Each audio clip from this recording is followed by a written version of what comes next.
This is session number 39 of the Silver Track Extra. Thanks for tuning in to the Silver Track Extra, your source for the best tips, tricks, and how-tos to dominate the security industry. Helping you improve your business, win more contracts, and crush your competition. Here are your hosts, Chris Anderson and Johnny Page.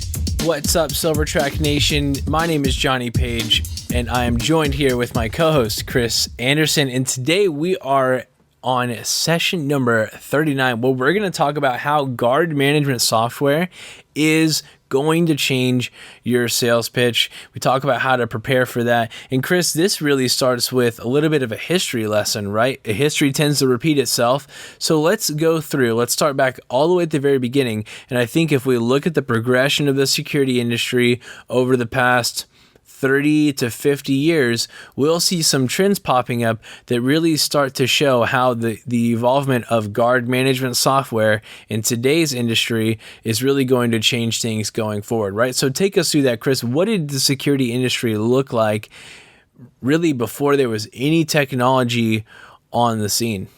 Well, with the comment you made about history repeating itself, the only thing I'd love to see it repeat is the prices, right? With Right. the profit margins back then. And, you know, when I first started, and this was, oh man, John, this is going to show my age, but it was like 1994, right? We didn't have any technology. We didn't have all the phones, right? All we had is, the ability to maybe to provide a good quality proposal, because a lot of the clients didn't know. The industry was new. Wow, we're going to take a security officer and the uniform personnel, and they're going to act like, are they police officers? Are they security personnel? And so at that time, we were using it really depended upon our background, right? So I'd go in and talk about my law enforcement background and how we were taking and applying that to the security industry to provide the protection that you needed at your residential community or your commercial property. So it was really on the executive presentation that really sold yourself, in addition to the brochure, because remember, there was no website, right? Yep. Yeah, great point. Yep. So uniform appearance, vehicle appearance, your call center, if you had one, was all the real key factors on what kind of company you were at that time. Okay, so that's what was selling security back in 1994, in the 90s, early 90s, right? Was your background expertise, your executive team, your support and the hours of the dispatch, supervision, vehicles, uniform appearance. So that's what was selling security services back in the early 90s, right? Yeah, your background, uniform was really big. They loved uniform presence, vehicles, right? And then your executive team experiences. Yep. Okay. Then what starts to happen is there's a big rush, right? You're saying the margins were obviously a little bit better than they are now, a little bit more lucrative of an industry. There's this big rush to the security industry, right? Everyone starts jumping in because it's not based on, there's not a lot of regulation, right? So what starts to happen as the industry starts to become a little bit more competitive? Yeah, well, the industry became, it started to grow pretty rapidly, as we mentioned before. It started to become a bidding war, of course, like all companies or all businesses become. But at the time, we didn't have BSIS. BSIS, it was just, I should say, we had BSIS, but we didn't have organizations like CalSAGA, right, that were coming in and making sure that the companies that were coming into business were doing all the proper things and weren't undercutting, right, putting in criminals on property that shouldn't be there. Because I'll tell you, when I was a police officer, every guy I had in my car, I'd ask them what their job was. You know what they told me? I'm a security guard. And I go, You got to be kidding me. Yeah, no, they actually were, a lot of them were security officers, because they didn't have, the technology at the time to do all the research and backgrounds like it took time. So you could give her a temporary permit, but chances are it could be a bad employee. So that was kind of the start of the industry becoming poor as far as accountability and stuff too. Okay, so then bursts onto the scene comes licensing requirements, background checks. All of these things start to help the problem a little bit, but what is growing even faster than that is the client's demand of the security company. So there's this big disconnect. Companies that look like they talk the talk, but they're not able to walk the walk, and clients demanding a much higher level of service. This sort of environment created the need for some technology solutions, something above and beyond just the basic licensing requirements to really separate the good companies from the bad ones, right? So what were the solutions that were used? Now we're talking about starting to move into the late 90s, right, Chris? Yeah, late 90s, absolutely. And again, the big part was background. How do you guys conduct your background checks? Where do you find your employees, right? What kind of training do you provide them? That was kind of like the next step that they really keyed on, right? Because that was a concern of who you were really putting on my property. And then second from that was not just the licensing fact, was, it started to become the accountability. Okay. So what type of technology started to burst onto the scene now that we have quality officers, or supposedly quality officers, and it's not really solving the accountability issue? A lot of technology solutions started to come out, right? Yeah, the old one, everybody laugh about this, was the old DTEX clock, right? And that's when the guys would actually walk around with a little box, right? It was kind of like a tour button, right? One. And they used those for years, John. That was the start of basically the DEGI one, I guess, or the Tour one itself. So this is where the sales pitch for accountability really started to kick off, right? The one that seems so popular and outdated today, but this is where it really got its start, is that now instead of selling on your company's background and expertise, because everyone's saying that, now they start selling on accountability. Hey, we're using a DTEX clock. We can prove that our officers are actually going to be there, and we can back it up with the background checks. That becomes the sales pitch for the industry, right? Yeah, because if you go back and you look at all you look at the papers and cartoons, what do you see in the cartoon? It's always like a sleeping guard, right? It's always been the joke of the industry, right? So accountability rolled in, started with the detox, and that's where the technology really started to develop on different tools, for that. And then, when the internet came, GPS. Okay, so that starts to change the sales pitch. Fast forward, we really don't see that. Still, it's not solving the accountability issue. The client demands are still much higher than what 90% of the market can, or 90% of the security market can offer, right? So there's still this disconnect where now we start to see tools like Silvertrack start to come on the scene and Chris, tell us a little bit how that starts to change the sales pitch and starts to change what security companies can really offer.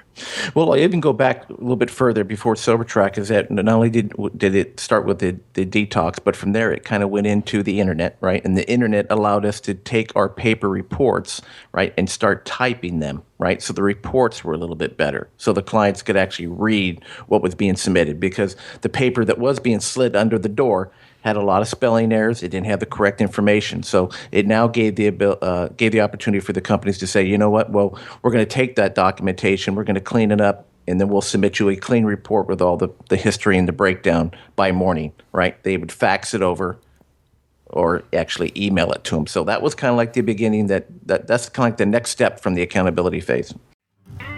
Well, Silvertrack Nation, we're going to take a quick break and hear from our amazing sponsors over at Paperless Proposal. But when we come back, Chris and I will continue our conversation on how guard management software will change your sales pitch in the future. You're not going to want to miss what we have coming up next. Developed for mid to large security companies, Paperless Proposal is the #1 enterprise-level cloud-based proposal creation and management solution. Use it to create, send, track, and manage highly customized proactive or RFP proposals. Differentiate your company and win more business with this powerful proposal generation software that can include office files, video, templates, pricing tools, CRM integration, and e-signature approval. Contact us for a free demo at www.paperlessproposal.com/Silvertrack.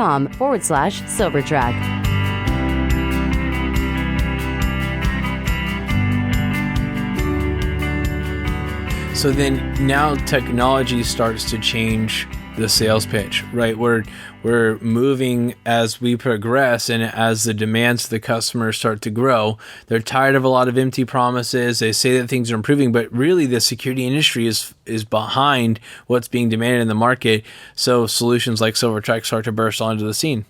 Yeah, as soon as the phone, right, which we all remember the flip phones, as soon as it got to a point where it turned into what they call a Motorola brick, or an application where an app came into play, where they could actually start using drop menus and putting the reports on the handhelds and submitting that or downloading that information into a little portal that would actually print out a document, that was huge. That changed the way things were doing in the field. That was just a start. Okay, so how did that change the sales pitch? Well, the great part is that we were able to go in and show that our officers had a tool with all the information in front of them, building, addresses, locations, and the guard can simply just use his stylus at the time, select those addresses, and then take a photograph and submit that to them on their daily activity report. So it was a whole different pitch. It was a whole different presentation versus we got away from just talking about accountability. Now, Chris, I hear you say this all the time. It's conversations that we have with our customers seemingly on a daily basis. Talk to us about the difference between selling your services first versus selling the technology. Well, everybody has the same sales pitch in the beginning, right? We have a good management team, we have good employees, we have good training, right? We're accountable, right? Well, the clients have heard that for years. They really are. And the only thing they're doing right now is they're taking your proposal and they're just basically going to the back page. They're looking for pricing. If, even if your pricing's a little bit bigger, if you're paying more, or you're expecting to get more for your guards, they're going to have to ask you to prove it, right, before they'll even increase it or put that in the budget item. So cost is number one. With the technology coming in the door, I was able to show them something that saved them time, reduced their risk, reduced their liability. So it was a benefit. It helped them versus just something that helped us. It was expected for us to be accountable. But for them to be able to take that tool and turn it around and reduce that cost was huge. And that was that's what started it. Yeah, and we talk about this in depth in the shifting from a vendor to a partner webinar that we promote quite often. If you haven't seen that yet, we highly recommend it. But what the technology allows you to do now and how this will change your sales pitch moving forward is that now we have a tool that actually delivers value to the customer, to the end user. So it's not just something that helps you operate more efficiently or prove that you have your management in line, that your guards actually are where they're supposed to be. Now this is something that delivers value to the customer. It saves them time, it saves them money, and it makes you more valuable. Your service is more valuable. So that's why we talk about really leading with the technology, because all of the other items are assumed. Like they assume that you're going to say you're going to have a good management company, or you have a good management process. They assume that you're going to say you have a good hiring process, that you have great background. None of that really means anything to your customer, because your competitor is also saying that. Where when you lead with the technology and you talk about really delivering value to your customer, now we're starting to connect with we're closing that gap that we've talked about between their expectations and what the industry can really offer. So, Chris, you want to go back and tell us about how this really started to change your sales pitch as you implemented this, and then kind of tell us full circle, explain to our customers how they can really begin to shift, really leading with the technology over their security services. Yeah, so when I went in for our presentations, I'll just use a residential community for an example, HOA. And they allowed usually 3 companies to come into the presentation. Just as you said earlier, the majority of guys that go in are just going to sell their company to start and talk a little bit about their technology tools. So when I came in, what I did is I talked about them. I said, I have a 24-hour technology-based tool that allows us to streamline our reporting, streamline your day-to-day operation, and give you the relief from your residents and or tenants who are calling you, right, versus calling you, be able to go online and report those issues to us directly. As soon as I said that, I got everybody's attention at the table immediately, all right, because everybody then saw, well, this is something that could save me time, right, because they take a lot of phone calls and they have to write a lot of emails each day. So if I could remove that burden from them or save them time, that was great. Number 2, I also told them that I had the executive reporting based on the tools and the way we set up the property addresses and building locations, the task requirements, what was expected of the guard would be followed through because it would remind them. Post orders being submitted in real time to the officers so they could see exactly what they needed to do. So no matter who I place here at your community or your property, we're going to get the job done. Whether it's a call off, a new guard, whatever it may be, whoever comes here is going to be able to get the job done. And we all know that that's been a problem, in the past for a lot of folks here. So it's all pre-set up. At the end of the month, I'll have all your executive reports, either daily or monthly, available to you. You have the ability to go in and log in if you want. You can pull them daily or you can pull them monthly. But in turn, I'll have those prepared for you and they'll be available without error. It's a great approach. And I'll tell you, we picked up a lot of contracts doing it because it was different. Yeah. Now, Chris, what would you say to some of the BDMs that are out there that you have to be scratching your head nowadays if you're not using a tool like this to really say, what am I selling on? What's different about our company? I know we've had a couple of podcasts come out recently that talk about developing your value proposition, but without something like SilverTrak or a technology tool like this in place, it's very difficult to differentiate yourself and to really show your customer that you're valuable. So Chris, what would you say to a BDM? Why should they open the conversation with SilverTrak? What are some of the benefits that a business development manager or someone who is responsible for selling their security services, what would you say to them and how we can really help change that conversation? Well, let's change them. That is a really tough position, BDMs. You guys know that. And they change, BDMs go, they change company to company because it is really hard to stay motivated and sell the same service every time. So I encourage you BDMs to get involved in this technology. Take a look at it, all right? It's a tool that will allow you to win more contracts, control your existing personnel, your field personnel, streamline that operation so you can keep and retain that client. That's the biggest part. Retain the client and win more contracts. Take your sales position and change it. Get away, like we just talked about, from selling your company and talk about how you're going to help them. It's an entirely different approach. It's going to be an entirely different conversation. Your client or your prospect client is not even going to expect it, right? The ability for, let's take an example, a hospital that I went into, Cancer Research Centers of America, had a guard at the desk taking the reports, input it into a Word document. They had no idea what issues outside of their tour rounds were affecting the hospital. When we came in and set up the hospital, they were able to determine who was leaving the lights on in the piano room, who left the electric piano on, how many transports they were doing to the Marriott, how many pickups they were doing to the Marriott, how many times they helped a customer in the parking lot jump their car. Hundreds of issues.